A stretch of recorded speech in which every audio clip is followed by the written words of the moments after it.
Budget పేరిట చంద్రబాబు అంకెలు గారడి చేస్తున్నారు తప్పితే ప్రజలకు వాస్తవాలు తెలియచెప్పడం లేదు.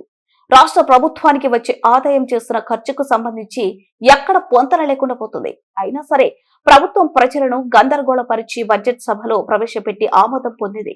మొత్తం మీద ఈ బడ్జెట్ రూపంలో చంద్రబాబు ప్రభుత్వం ప్రజలను మరోమారు విజయవంతంగా మోసం చేసింది అని మొండితొక్క అరుణ్ కుమార్ ఎమ్మెల్సీ తెలియజేశారు. ప్రభుత్వం ప్రజల డబ్బును ఖర్చు చేసే అధికారాన్ని పొందుపరుస్తున్నారు అధ్యక్ష. కానీ ఒక ముఖ్యమైన ప్రశ్న ఈ సభ ముందుంది అధ్యక్ష.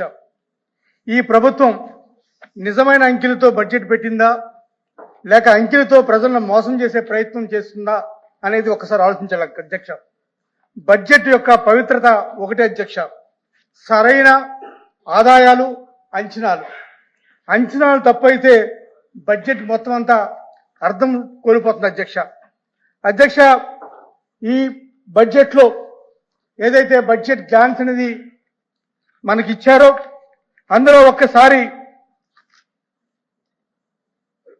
బడ్జెట్ ఎస్టిమేషన్స్, రివైజ్డ్ ఎస్టిమేషన్స్ 2015, 2016, 2014, 2015 అలాగే 2026-27 ఒకసారి చూస్తే అధ్యక్ష, గత 2 సంవత్సరాల బడ్జెట్లు ఏ విధంగా ఉన్నాయి, ఏ విధంగా ఎస్టిమేషన్స్ ఉన్నాయి, ఏ విధంగా ప్రపోజల్ బడ్జెట్ ఉన్నాయని చూస్తున్నారు అధ్యక్ష. గత 2 సంవత్సరాల బడ్జెట్లను ఒకసారి చూసి తర్వాత ఈ బడ్జెట్ చూద్దాం అధ్యక్ష. 2025-26 ఫైనాన్షియల్ ఇయర్కి అధ్యక్ష, స్టేట్ ఓన్ రెవెన్యూ అధ్యక్ష, రాష్ట్ర సొంత ఆదాయాల అధ్యక్ష 1,27,703 కోట్లు వస్తాయని చెప్పింది అధ్యక్ష. కానీ ఆ ఫైనాన్షియల్ ఇయర్లో మొదటి 10 నెలలు వచ్చిన ఆదాయం అధ్యక్ష కేవలం 75,641 కోట్లు అధ్యక్ష. అంటే ప్రభుత్వం చేసిన అంచనాలు ఎంతవరకు తప్పుగా ఉన్నాయో ఇది స్పష్టంగా తెలుస్తుంది అధ్యక్ష.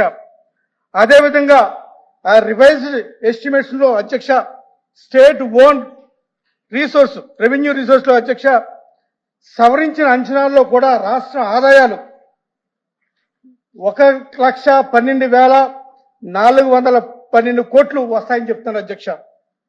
ముందేమో 1,27,000 కోట్లు చెప్పారు, తర్వాత సవరించిన ఆదాయాలేమో 1,12,412 కోట్లు వస్తాయని చెప్పారు అధ్యక్ష. కానీ మొదటి 10 నెలల్లో నెలకు సగటు ఆదాయం 7,596 కోట్లు మాత్రమే వచ్చినప్పుడు చివరి 2 నెలల్లో ఒకేసారి నెలకు 18,224 కోట్ల రూపాయలు వస్తాయంటాం ప్రజల్ని తప్పుదారు పట్టించడమా కాదనేది ఒక్కసారి మనం అర్థం చేసుకోవాలి అధ్యక్ష.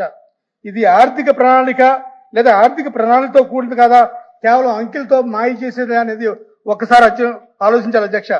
అదేవిధంగా 2026-27 ఇంకా ఆశ్చర్యకరమైన విషయం ఏంటంటే అధ్యక్ష, ఈ 26-27 బడ్జెట్ లో రాష్ట్ర సొంత ఆదాయాలు 1,37,384 కోట్లుగా చూపించారు అధ్యక్ష.